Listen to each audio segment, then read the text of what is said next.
Hey guys, how's it going? My name is Peter, and whether you clicked or tapped on this video, I want to thank you so much for stopping by.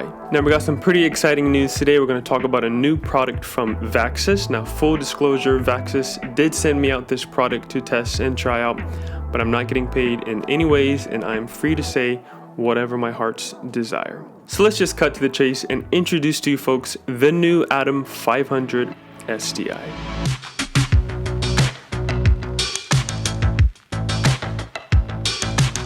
Now I have to admit, I've been a Vaxis fan for a while, and I've been using their ATOM500, which is their HDMI version. If you don't know, this is it right here. This is an HD wireless video transmitter. You stick an HDMI cable into this bad boy, and you can transmit a video signal to a receiver, which is obviously the same size, up to about 500 feet. Now for the most part, this is line of sight, meaning you can't have like dozens of walls between you and the receiver.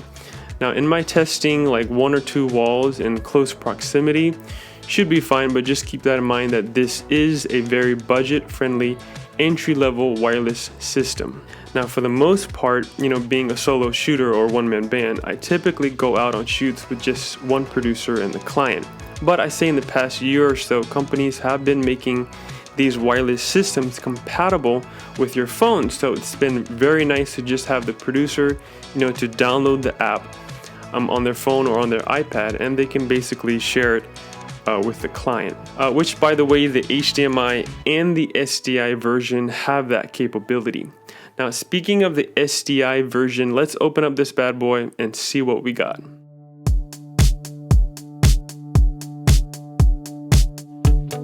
First of all, the packaging is very nice. Oh wow, yeah, I think I'm gonna actually keep this box. Now remember, the HDMI only version box was a little bit bigger, so they definitely made the box smaller. Now opening up the box, you will be greeted with instructions. Yes sirree, here it is, the ATOM500 SDI. Super nice.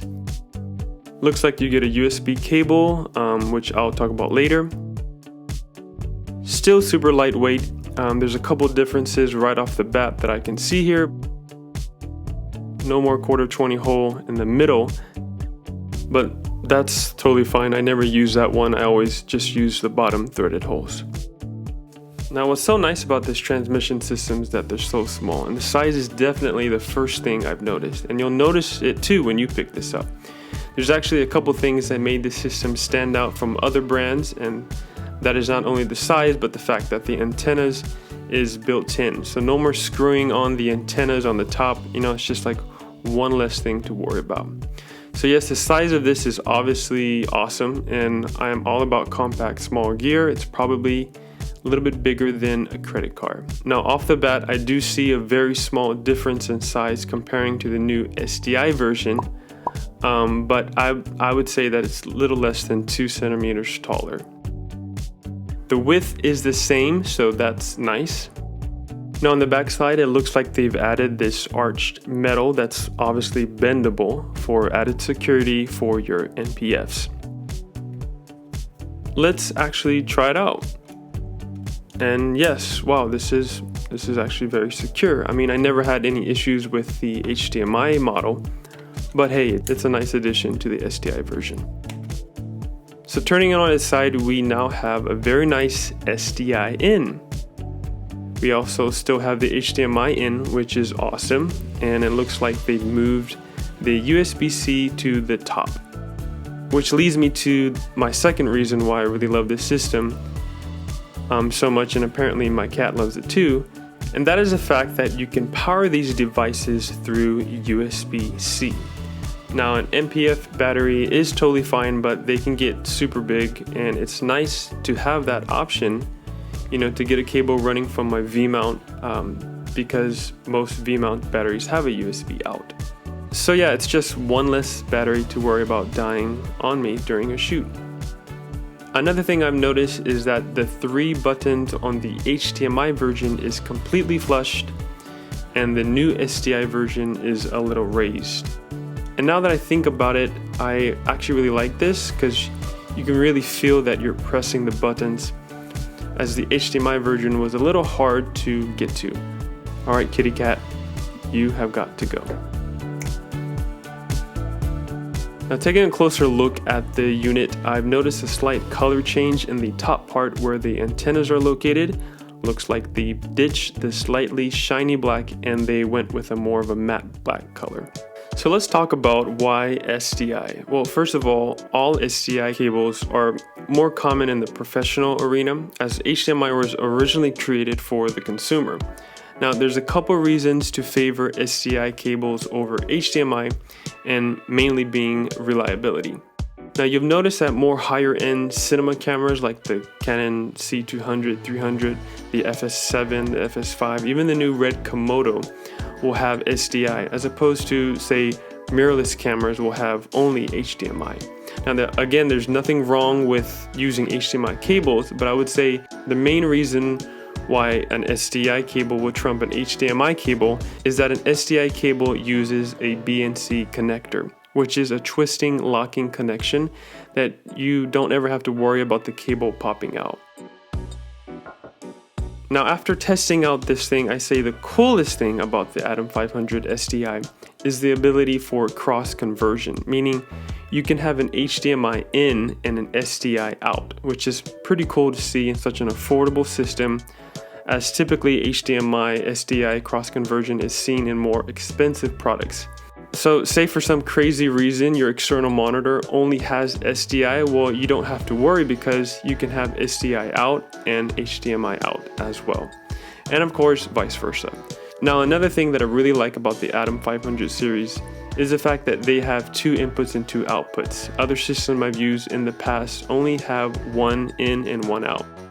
Now besides the physical features that I talked about, let's talk about the internals. Now same thing like the HDMI version, you'll be able to transmit a video and audio signal up to 500 feet. There is a very small delay when you're transmitting the video signal, but we're talking about 2 or 3 frames of latency. For most of the work that I do, which is corporate commercials or social media content, it's more than enough to pull focus. If you're shooting Hollywood feature films, your AC might not be happy if you're doing complex focus pulls, but again, 80 milliseconds here, folks, which is like 2 to 3 frames a second, and I think that's totally fine.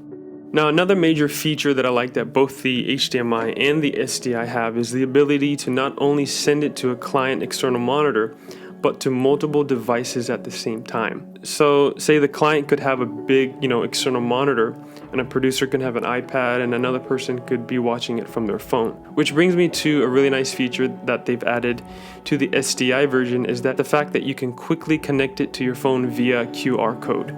Now in the regular HDMI version, you had to sort of dig through the menu system and find the SSID and the password, and you had to manually input that into the Vaxis app on your phone.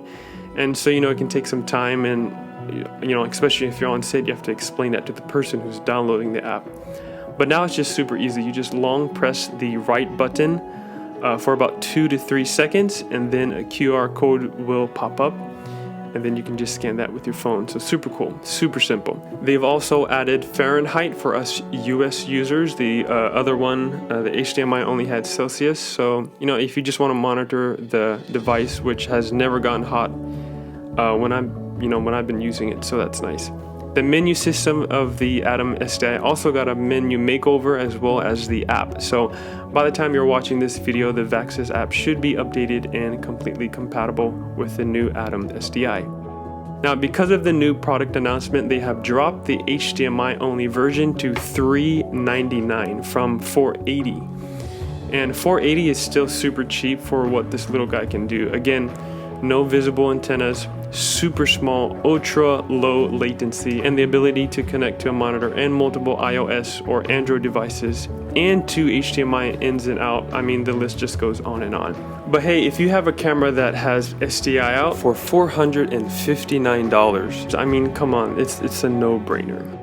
Especially the cross conversion feature, that's amazing. I'm actually in the market for cinema cameras, so I would definitely be using the new ATOM500 SDI. Now, if you want to be one of those cool kids and put some skins on your ATOM500 SDI or HDMI version, you can do so and purchase these on their website For more information about the ATOM500 series, please check out vaxisglobal.com and see all of their awesome wireless transmitters ranging from 500 to 3,000 feet. Now, at the end of the day, do I recommend this? I would say absolutely. This will definitely be staying in my video bag, and if you have any other questions, leave a comment below. Go ahead and follow Vaxis on social media, as they do giveaways and promotions from time to time. Once again, thanks for watching, stay safe, and I'll see you on the next one.